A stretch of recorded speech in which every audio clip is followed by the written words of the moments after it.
અત્યારે બની રહ્યો છે નાસ્તા માટે ચા. સવારનો એકવાર તો ચા બધાએ પી લીધો હોય, અત્યારે છે ને નાસ્તા માટે ચા બનાવું છું. પછી નાસ્તામાં બનાવી હતી ભાખરી, એટલે બસ છે ને લોટ બાંધીને મેં ભાખરી બનાવી નાખી. એટલામાં જામફળ જોયું તો યાદ આવ્યું કે જો શેરા ટાપીને બેઠો. શેરાને એમ કે મને નાખવા આવે, પણ હું છે મારા બર્ડ્સ માટે જામફળ લઈને જતી હતી, મારા બ્લુ અને પાઇનેપલ માટે. આને છે ને મેં હેન્ડ ફિટ કરીને મોટા કર્યા છે, એવડા મોટા, પણ હવે તો જાતે ખાતા પીતા શીખી ગયા એટલે વાંધો નથી. આનું નામ પાઇનેપલ છે ને, જે ઉપર છે ને એનું નામ બ્લુ છે, અને એનું નામ રીશુએ રાખ્યા. અને પછી કાલમ ડીમાર્ટમાં ગયા હતા ને તો રીશુએ છે ને ત્યાંથી લીધું બ્રશ. એની પાસે ઓલરેડી એક બ્રશ તો હતું જ, તો એણે છે ને કાલ મને ધરાર બીજું બ્રશ લેવડાવ્યું. પછી એમાંથી છે ને નીકળ્યા 2 સ્ટીકર મસ્ત. એટલે છે ને પછી કે મમ્મી હું આને મારી ગાડીમાં ચોંટાડી દઉં, એટલે એણે પોતાની ગાડીમાં ચોંટાડી દીધા.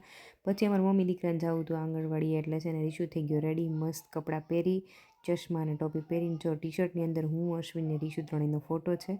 પછી સાંજે છે ને ગયો તો રવિ ભેગો હેરકટ કરાવવા માટે, તો બસ એ હેરકટ કરાવીને આવ્યો.